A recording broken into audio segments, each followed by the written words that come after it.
রহমানির রহিম। প্রিয় বাংলাদেশ, আসসালামু আলাইকুম।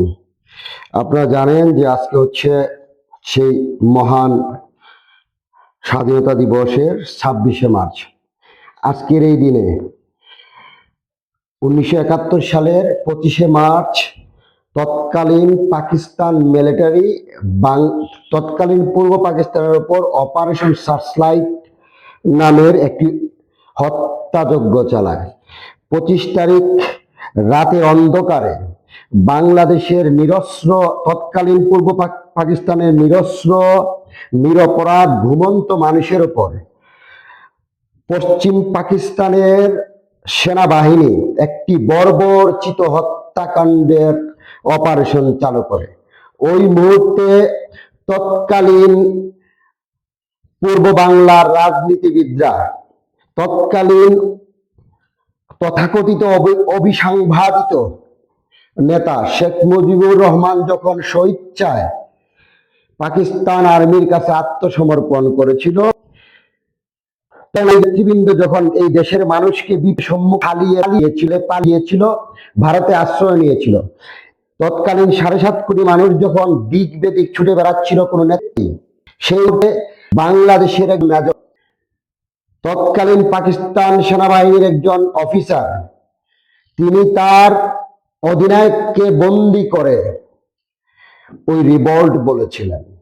এবং 26শে মার্চ কালুরঘাট বেতার কেন্দ্র থেকে বাংলাদেশের স্বাধীনতার ঘোষণা করেছিল। যে স্বাধীনতার ঘোষণাটি সারা বাংলাদেশের আনাচে কানাচে অলিতে গলিতে পৌঁছে গিয়েছিল। এই জিয়াউর রহমানের স্বাধীনতার ঘোষণার মধ্যে দিয়ে বাংলাদেশের ছাত্র জনতা, কৃষক, শ্রমিক থেকে শুরু করে সর্বস্তরের মানুষ তৎকালীন পূর্ব বাংলাদেশের বাংলাদেশের স্বাধীনতার জন্য যুদ্ধে ঝাঁপিয়ে পড়েছিল এবং পাকিস্তান বাহিনীর বিরুদ্ধে প্রতিরোধ সৃষ্টি করেছিল। তখন শহীদ রাষ্ট্রপতি জিয়াউর রহমান তার স্বাধীনতার ঘোষণায় তিনি নিজেকে প্রভিশনাল হেড হিসাবে ঘোষণা দিয়েছিলেন, এই রাষ্ট্রের প্রধান, এবং স্বাধীনতার ঘোষণা দেন। পরবর্তীতে রাজনৈতিক নেতার অনুরোধে শেখ মুজিবুর রহমানের পক্ষে 27শে স্বাধীনতা ঘোষণাটি প্রচার হয়।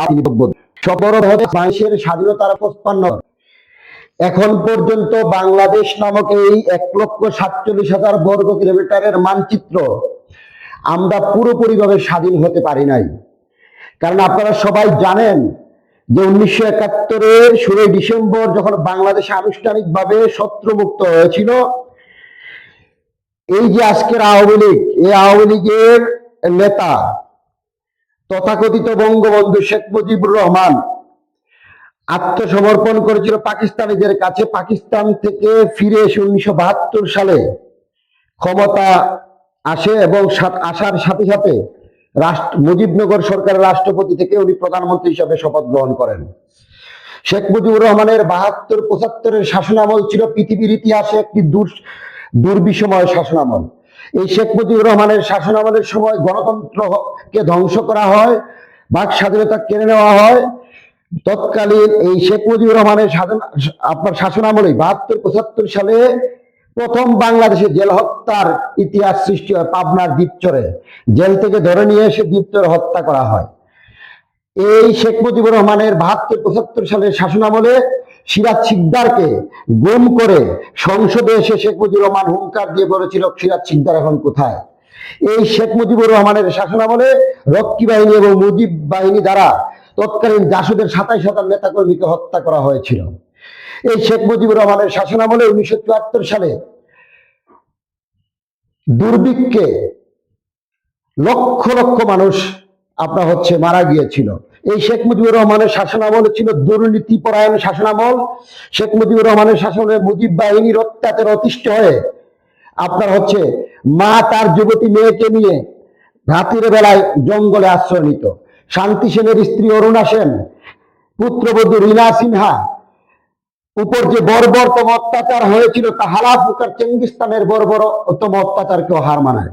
পরবর্তীতে শহীদ রাষ্ট্রপতি জিয়াউর রহমান যখন বাংলাদেশের মানুষের আপনার হচ্ছে ডাকে বাংলাদেশের মানে বাংলাদেশ যখন তলাবিহীন ঝুড়িতে রূপান্তরিত হয়েছিল, আওয়ামী লীগের অন্তঃকেন্দ্রে যখন শেখ মুজিবুর রহমান তার পরিবার সহ মৃত হয়েছিল, তিনি তখন বাংলাদেশের দায়িত্বভার নিয়েছিল। পৃথিবীর ইতিহাসে এরকম উন্নয়ন উৎপাদনশীল রাজনীতি, উন্নয়ন উৎপাদনের আপনার হচ্ছে রাজনীতি, উন্নয়নের মাধ্যমে হচ্ছে বিশ্বের মানচিত্রে বাংলাদেশকে তুলে ধরার যে আপনার হচ্ছে প্রচেষ্টা ছিল, তা বিশ্ববাসী আপনার এখন পর্যন্ত জিয়াউর রহমানের কৃতিত্বকে মনে রাখে। জিয়াউর রহমান যখন ক্ষমতা এসেছিল তখন মানব সম্পদ রপ্তানির মাধ্যমে আজকে যারা প্রবাসে যান, এই প্রবাসে যাওয়াটাই কিন্তু শহীদ রাষ্ট্রপতি জিয়াউর রহমানের সময় আপনার শুরু হয়েছিল। এই গার্মেন্টস কিন্তু হচ্ছে শহীদ রাষ্ট্রপতি জিয়াউর রহমানের সময় চালু হয়েছিল, দেশ গার্মেন্টস যৌথ আপনার প্রযোজনায়। এই রঙিন টিভির প্রচলন, খাল কেটে ফসল দ্বিগুণ থেকে 3 গুণ করা, আপনার পুলিশ বাহিনীকে রিফর্ম করা, সেনাবাহিনীকে পূর্ণাঙ্গভাবে মিলিটারি ফোর্সে রূপান্তর করা, আপনার সবকিছুই কিন্তু শহীদ জিয়াউর রহমানের আমলেই হয়েছিল। আমরা দেখেছি যখন শেখ মুজিবুর রহমান বাকশাল করে আপনার 25 জানুয়ারি 1975 সালে বাকশাল আপনার করে সব ধরনের রাজনৈতিক দলকে নিষিদ্ধ ঘোষণা করেছিল, এই আওয়ামী লীগকে পুনর্জন্ম দিয়েছিল আপনার শহীদ রাষ্ট্রপতি জিয়াউর রহমান। তিনি বহুদলীয় গণতন্ত্রের প্রবক্তা হিসাবে আপনার এখন পর্যন্ত বিশ্ব মানচিত্রে ওনার সুখ্যাতি রয়েছে। আমরা জানি যে মুসলিম বিশ্বের একজন অবিসাংবাদিত নেতা, বিশ্ব নেতা শহীদ রাষ্ট্রপতি জিয়াউর রহমান ছিলেন।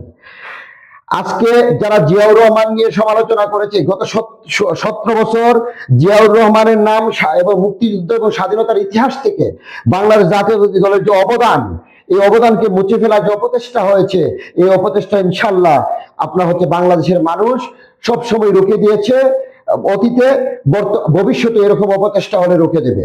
এই 26শে মার্চের এই দিনে আমরা যারা বাংলাদেশ জাতীয়তাবাদী যুবদলের রাজনীতি করি বা বাংলাদেশ জাতীয়তাবাদী আদর্শের রাজনীতি, শহীদ প্রেসিডেন্ট জিয়াউর রহমানের আদর্শের ধারক এবং বাহক, দেশনেত্রী বেগম খালেদা জিয়ার আপসীর নেতৃত্বের ধারক এবং বাহক, দেশনায়ক তারেক রহমানের নেতৃত্বের উপর যারা যারা যারা আস্থাশীল এবং বিশ্বাসী, এই শপথ এবং এই অঙ্গীকার করতে চাই, বাংলাদেশের স্বাধীনতা সার্বভৌমত্বের প্রশ্নে পৃথিবীর কারোর সাথে আপোষ নেই।